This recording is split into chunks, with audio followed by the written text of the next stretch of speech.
as lutas nos fazem sempre voltar para o Senhor.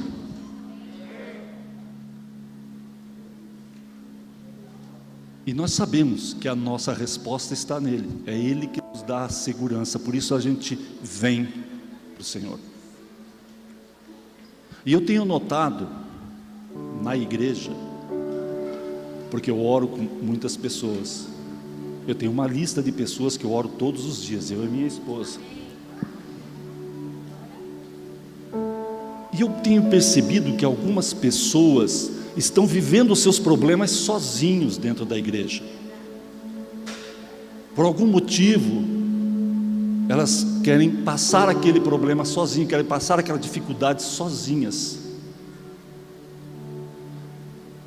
Mas nós somos igreja, é para isso que nós estamos aqui. Não é só para vocês virem olhar para nós, mas é para ajudá-los. Nós estamos aqui para te servir.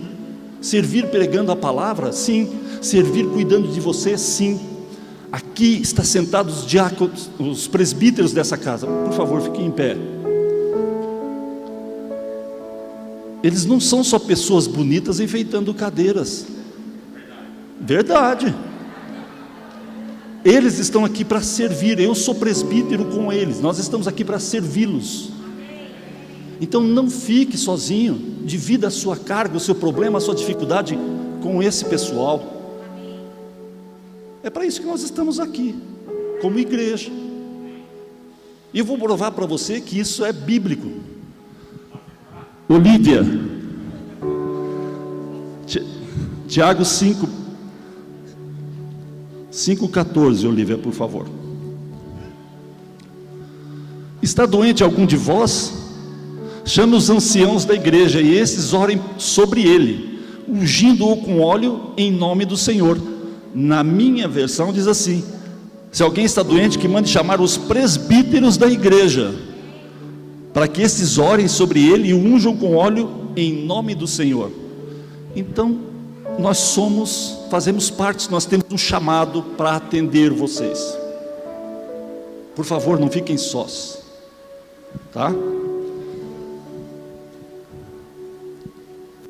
O Senhor nos acorda toda manhã com uma palavra de incentivo. Por que eu falo isso? Que algumas semanas atrás, eu acordava 6 horas da manhã todo dia. Mas só que eu acordava pesado, eu acordava que eu não conseguia ficar na cama, eu precisava sair da cama e ficava angustiado. E eu comecei a orar, comecei a buscar do Senhor, por que eu ficava angustiado? E no outro dia a mesma coisa, e 2, 3, 4 dias depois o Senhor vem e me dá uma sensação: não se preocupe. O que Ele falou para mim? Não temas, eu estou contigo. O que estava acontecendo comigo ali? Eu não sei. Eu não tinha motivos para estar ansioso, preocupado, nervoso, não tinha motivo nenhum. Mas alguma guerra estava sendo travada contra a minha vida. Mas havia uma guerra que estava sendo travada a meu favor, e eu nem sei qual foi, e o Senhor resolveu para mim. Não foi isso que aconteceu? Eu passei por tudo aquilo e o Senhor me deu a sensação que estava tudo bem. E eu continuei orando, agradecendo o Senhor, e esqueci. Eu lembrei quando eu comecei a fazer a palavra, que eu procurava uma palavra, e o Senhor me mostrou isso. E eu quero mostrar para vocês aqui algumas passagens, alguns versículos que realmente nos mostram e nos confirmam o que o Senhor nos fala. Não temas, eu estou contigo. Alguns versículos nós vamos colocar aqui, outros não. Nós vamos começar com Êxodo 14:13. Não temais, aquietai-vos e vede o livramento do Senhor. Êxodo 14:14. O Senhor pelejará por vós e vós vos calareis. Na minha versão diz assim, Êxodo 14. O próprio Senhor lutará por vocês, fiquem calmos. Números 14:9. O Senhor é conosco, não o temais. Deuteronômio 1:21. Eis que o Senhor teu Deus, Deuteronômio capítulo 1, versículo 21. Eis que o Senhor teu Deus te colocou esta terra diante de ti. Sobe, possui-a, como te falou o Senhor Deus de teus pais. Não temas e não te assustes. Josué, no capítulo 8, versículo 1: não temas, não te atemorizes. Isaías, no capítulo 12, de 1 a 6: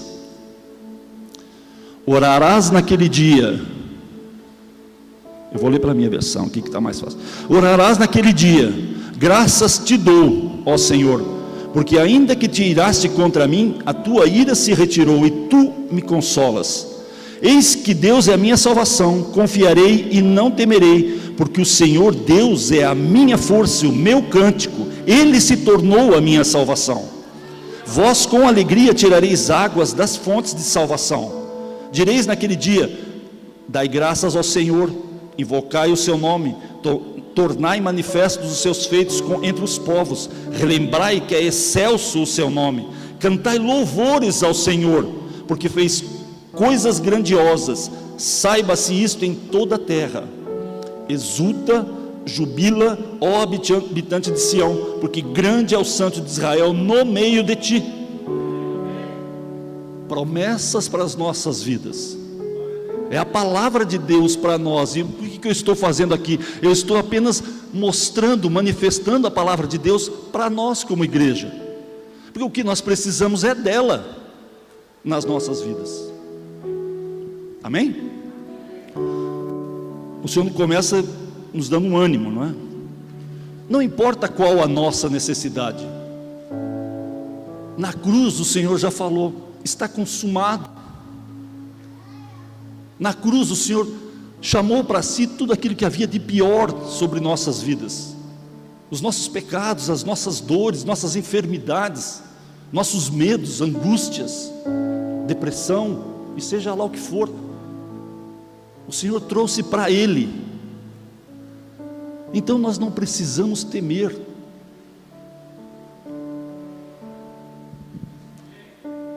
As nossas necessidades acabam quando o Senhor se manifesta, porque é tudo nele. E eu quero mostrar um relato para vocês na Bíblia, na palavra, em Lucas 7, no versículo 12 a 15. A palavra nos dá a direção, a palavra nos mostra o que é possível, o que não é. Em Lucas 7 diz assim: como se aproximasse da porta da cidade, eis que saía o enterro do filho único de uma viúva, e grande multidão da cidade ia com ela. Vendo-a, o Senhor se compadeceu dela e lhe disse: não chores. Chegando-se, tocou o esquife, e parando os que conduziam, disse: jovem, eu te mando, levanta-te. Sentou-se o que estivera morto, e passou a falar, e Jesus o restitui à sua mãe. Essa mulher passou o pior na sua vida. A vida trouxe uma surpresa para essa mulher. Ela perdeu o seu marido, e com a perda do seu marido, as estruturas familiares foram abaladas, os sonhos foram comprometidos. Mas de repente morre o filho. O desespero chega até ela. Era o filho único. Ela não tinha, provavelmente, outras pessoas. A Bíblia também não fala nem quem é ela e quem depois disso o que aconteceu. Mas ela perdeu aquilo que era mais precioso na vida dela. O desespero chega, a dor, o sofrimento, a angústia, tudo ela estava enterrando ali.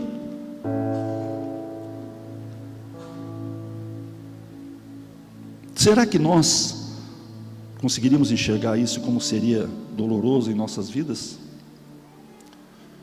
O que restaria para essa mulher? Uma vida de sofrimento, de dor, miséria, talvez, porque uma mulher naquela época não tinha como se mover muito, um futuro completamente incerto. Mas a palavra nos mostra que Jesus veio viu aquela mulher quando ele estava entrando na cidade. Ele viu a mulher e teve compaixão dela. Algumas versões dizem que teve profunda compaixão por aquela mulher, viu o sofrimento dela. Ele chega e ressuscita o seu filho e entrega, a palavra fala, entregou a sua mãe. Agora Jesus restituiu muito mais que um filho, ressuscitou o seu filho, mas muito mais do que isso, Jesus deu àquela mulher. Restaurou os sonhos, restaurou uma família, restaurou um futuro que já estava morto, que estava sendo enterrado, ela não via mais para onde. E muitas vezes nós estamos nesse meio, nós estamos nessa situação, não sabemos qual passo nós vamos dar, não sabemos qual. O Senhor pode mudar a nossa história, mesmo que pareça impossível, onde a última esperança já se foi, onde tudo está acabado, onde não tem mais alternativas, nós perdemos a direção dentro desses problemas. E eu vejo isso na vida de muitas pessoas que eu oro. Então é uma verdade, mas a palavra vem e nos mostra como é que nós vamos sair desse problema. Qual é a nossa alternativa para sair dessa situação?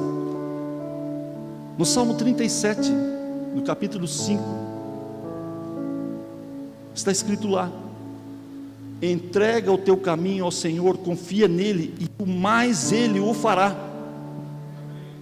Entrega os nossos sonhos, entrega a nossa vida, entrega a nossa família, para que Ele faça. Ele está dando a direção para nós, Ele está mostrando aquilo que precisa ser feito. Você pode estar passando pelo pior perrengue, mas uma coisa precisa ser feita, um passo precisa ser dado: entrega. Mesmo que alguém chegue para você e fale: não há mais solução,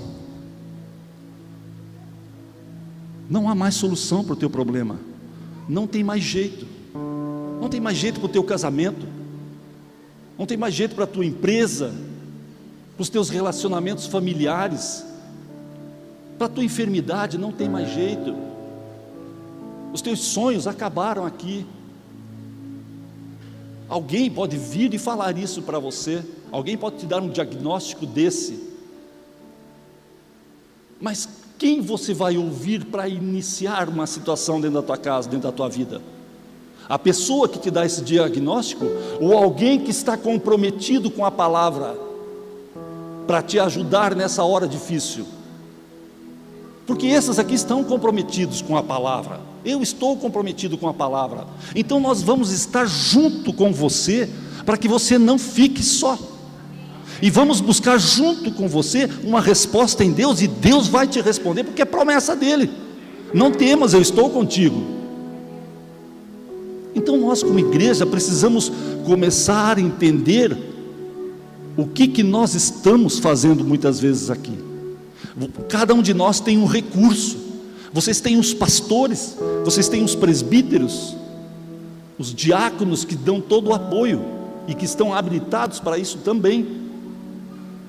Mas não fique só. Por que ficar só? Egoísmo? Ou achar que só você resolve? A palavra diz: onde dois ou mais estejam concordando em meu nome, eu vou responder. Então não fique só. É simples assim. Lembre-se do que Jesus diz em João 14, no capítulo 14, versículo 6: eu sou o caminho e a verdade e a vida, ninguém vem ao Pai senão por mim. Jesus é o caminho, Ele é a verdade, Ele é a vida, Ele é o Senhor da vida. Ele restituiu a vida àquele guri, àquele menino, porque Ele é o Senhor da vida. Quando Ele chega, a morte sai. E esse é o Deus a quem nós servimos. Mesmo que você esteja pensando assim: o Senhor me abandonou no meu sofrimento. Ele não está comigo nessa. O Senhor tem uma palavra para você. Nessa hora nós sabemos como o Senhor vai falar conosco. Isaías 49:15. Acaso pode uma mulher esquecer-se do seu filho que ainda mama, de sorte que não se compadeça do filho do seu ventre? Mas ainda que esta viesse a se esquecer dele, todavia não me esquecerei de ti. É uma promessa, mais uma promessa. O Senhor fala: mesmo que você pense que eu te abandonei, eu não me esquecerei de ti.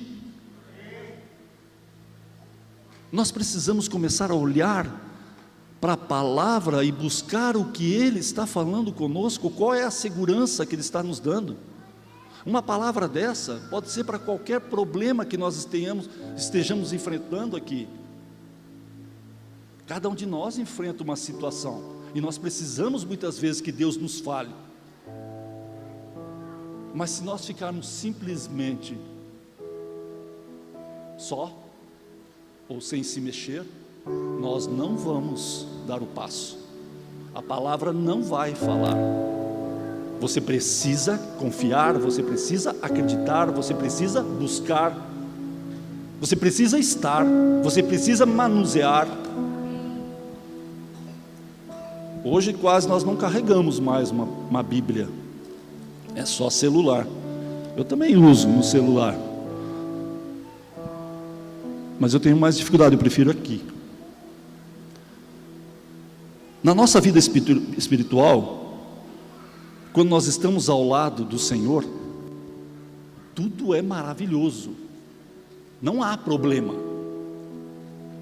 A nossa fé está a 1000, tudo nós podemos fazer, nós acreditamos e vamos, porque nós estamos com o Senhor, nós sabemos que o Senhor está conosco naquele momento. E nós encontramos o Senhor em alguns momentos que nós temos uma resposta de oração.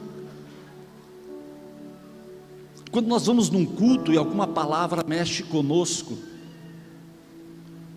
quando nós saímos lá fora e contemplamos a criação do Senhor, aquela coisa maravilhosa que você olha assim: como? A todo instante o céu é pintado de uma forma para nós olharmos Deus. Quando nós lemos a palavra e alguma coisa salta aos nossos olhos, um versículo, um capítulo, salta aos nossos olhos, aí nós vemos: Deus está comigo, Deus está aqui, tudo é possível.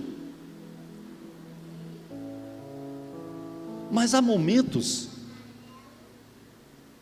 em que nós não percebemos a presença de Deus, nós não percebemos.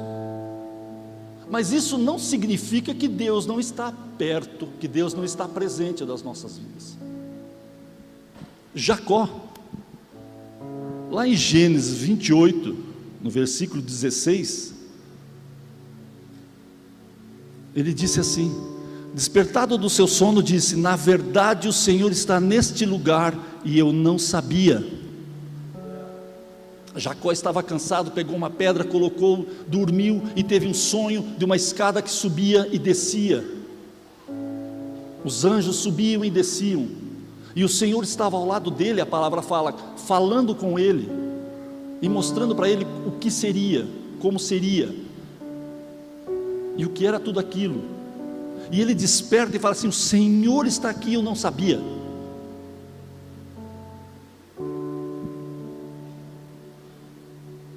Nós começamos a nossa caminhada muito bem como cristãos. Quando nós aceitamos Jesus, a nossa fé está a 1000, nós vamos para frente, nós acreditamos, nós lemos a palavra, flui, nós fazemos de tudo. Mas conforme o tempo vai passando, a dúvida surge. A dúvida surge porque o nosso pensar, a nossa certeza, ela é volúvel. A nossa mente muda conforme nós saímos do nosso lugar de segurança. O nosso lugar de segurança, A nossa mente muda conforme a situação aparece. Nós olhamos primeiro para a situação ruim, e às vezes ela nos afeta tanto que nós nem conseguimos voltar para o nosso lado certo.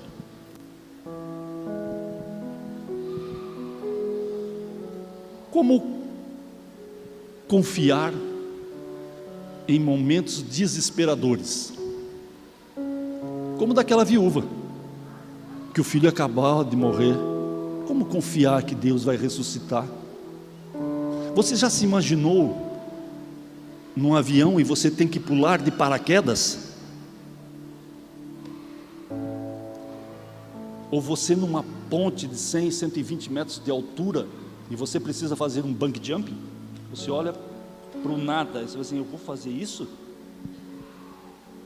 Aqui na Bola, há uns tempos atrás, os presbíteros mais velhos lembram, tinha muita gente que era tiradona, estava no paraquedismo, estava pulando cachoeira, estava pulando de bungee jump, estava de tudo. Até tinha um presbítero aqui, o Tony, que o Foca já chamava ele de Tony Stark. Ele era todo cheio de pino, né, Márcio? Todo cheio de pino. Tony Stark, o Homem de Ferro, mas o coração dele é de carne. Ele é um cara muito boa, e ele está hoje em Curitiba, um presbítero em Curitiba. E a palavra nos fala em Hebreus 11, no capítulo 1. Eu vou ler na minha tradução aqui. Ora, a fé é a certeza de coisas que se esperam, a convicção de fatos que não se veem. Fé. Eu e você, nós precisamos fazer uma escolha, um comprometimento. Precisamos dar um passo. E se você não der esse passo, você nunca vai saber qual é a resposta de Deus para você. Você sempre vai ficar com aquilo, por que eu não pulei? Por que eu não acreditei? Por que eu não dobrei os meus joelhos?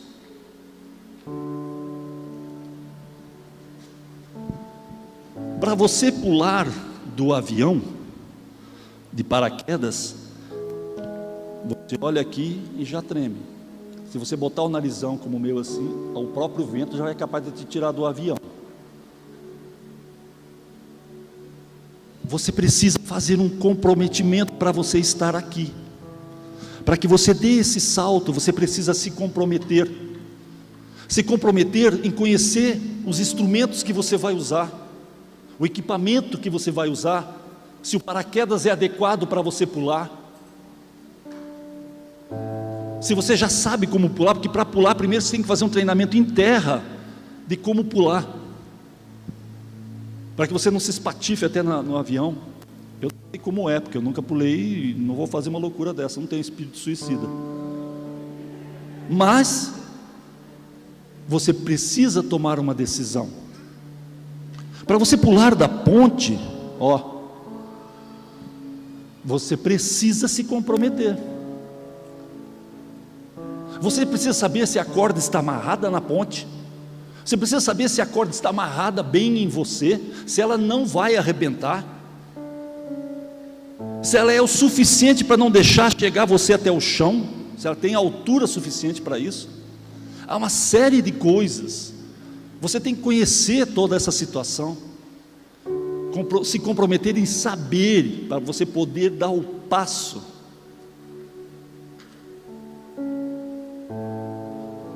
E nós precisamos nos comprometer para saber dar o passo de fé.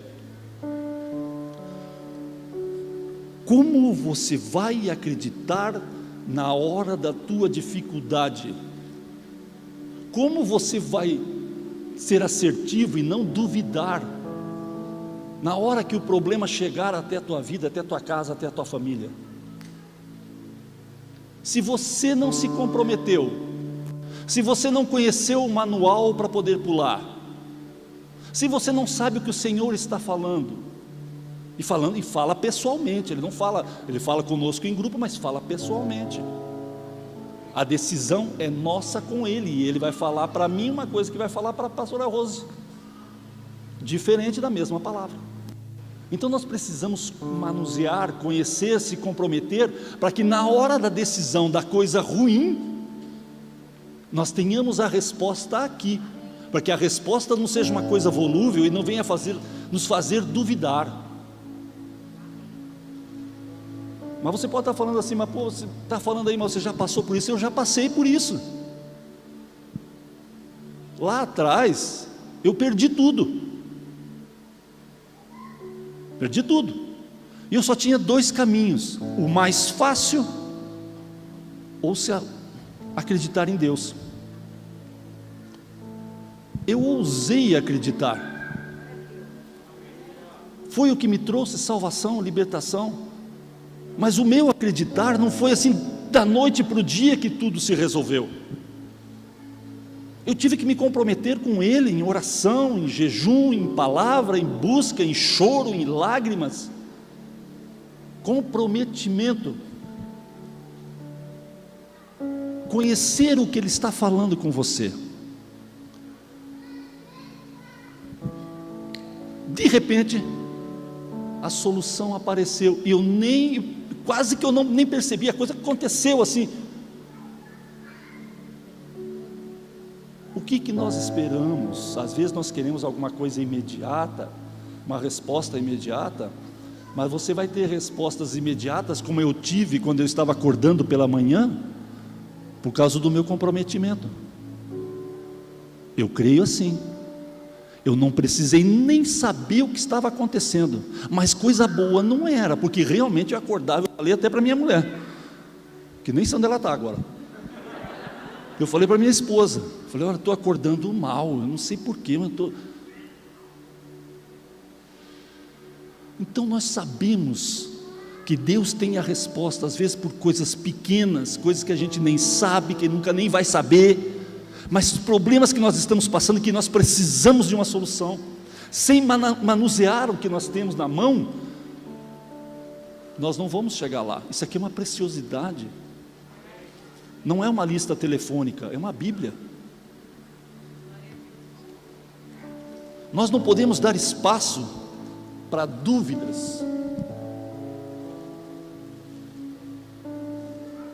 porque se você chegar ali para pular daquela ponte, ou saltar com aquele paraquedas, você tiver dúvidas, você não vai pular, você vai recuar, e você nunca vai saber qual é a sensação do pulo. Eu não tenho esse problema, não é comigo, eu estou muito bem, mas são coisas que nós precisamos entender, que Deus nos traz aqui numa manhã, porque alguma coisa nós precisamos aprender dessa palavra, porque alguma coisa está falando com cada um de nós, só você sabe, e quando você quiser dividir, o pessoal está aqui, não fique sozinho. Lá em Marcos 9, no versículo 21 a 24, por favor, Olívia. Perguntou Jesus ao pai do menino: há quanto tempo isto lhe sucede? Desde a infância, respondeu o pai, e muitas vezes o tem lançado no fogo e na água para o matar, mas se tu podes alguma coisa, tem compaixão de nós e ajuda-nos. Ao que lhe respondeu Jesus: se podes, tudo é possível ao que crê. Jesus falando para nós, tudo é possível ao que crê. Mas Jesus olha para o se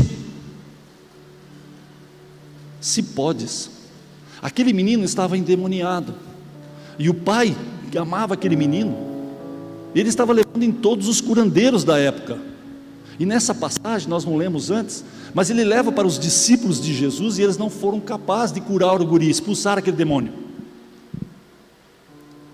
e estava armada uma confusão ali por causa disso, e Jesus chega, desce da montanha e chega para ver o que está acontecendo, e ele chega até o pai, e o pai fala: se tu podes fazer alguma coisa, faça por mim. Tudo podes ao que crê.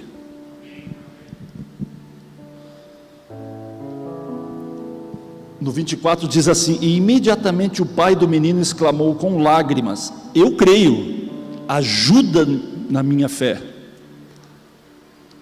Nós cremos, mas nós duvidamos. Nós oramos, mas nós hesitamos na nossa oração. É assim que muitas vezes nós procedemos. A nossa mente vagueia e nós aceitamos as conversas alheias. Nós não aceitamos o que a palavra vem de imediato. Por isso porque nós não conhecemos.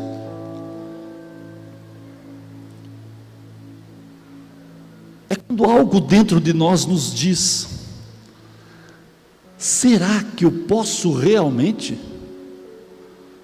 O que me garante? Será que eu posso realmente confiar?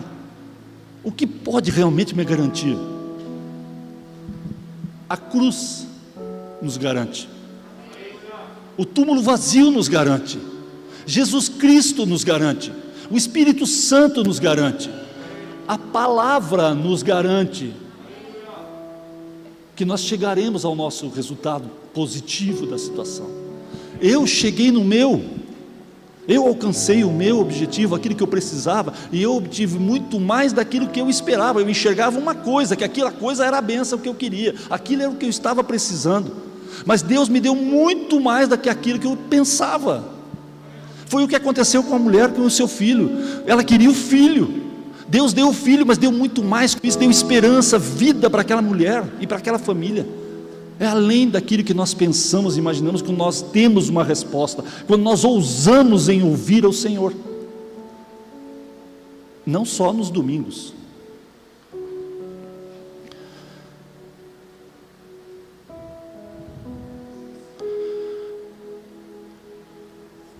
Nós já estamos terminando aqui. Em Marcos, no capítulo 11, nos versículos 24 a 26, nós vamos ver uma orientação, um alerta de Jesus para nós. Por isso nós temos que saber manuseá-la, conhecer, se comprometer com a palavra, que muitas vezes nós estamos ali pregados naquilo que nós queremos, e o Senhor nos fala: por isso vos digo que tudo em oração, o quanto pedirdes em oração, crede que recebestes, e assim será com você. Tudo o que você pedir, você vai receber. E quando estiverdes orando, se tendes alguma coisa contra alguém, perdoai, para que o vosso Pai Celestial vos perdoe as vossas ofensas. Mas, se não perdoardes, também vosso Pai Celestial não vos perdoará as vossas ofensas. Existe uma direção, e muitas vezes nós achamos que estamos fazendo da maneira correta, mas nós temos uma corda solta, nós não dobramos o nosso paraquedas direito, esse paraquedas vai embolar no meio do caminho, e não há retorno. A corda, se arrebentar ou se ela estiver solta, não tem retorno. Então nós precisamos entender o que o Senhor nos fala. Mas se você tiver alguma coisa contra alguém, vá pedir perdão, e perdoe você também, para que as tuas orações cheguem aos ouvidos do teu Pai, e o teu Pai te responda tudo aquilo que você precisar. É isso que nós precisamos entender, o que a palavra faz. E muitas vezes a pessoa vem e me fala assim: mas eu sei disso, mas por que não pratica? Por que verdadeiramente não está na palavra e não usa a palavra a teu favor? É o benefício que nós temos aqui, de vida, de liberdade, de não sofrimento. As nossas angústias não podem simplesmente nos abalar, nos existir para nos tirar o sono todos os dias.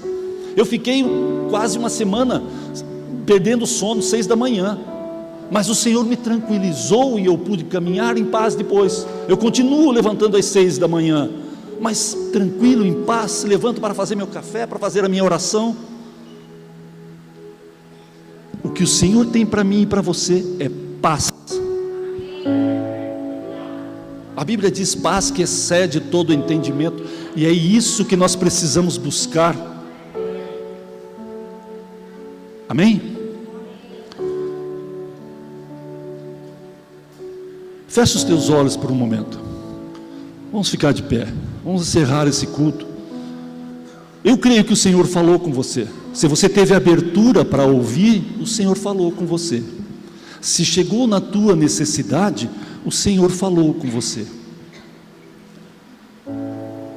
Se o teu calo apertou, o Senhor falou com você.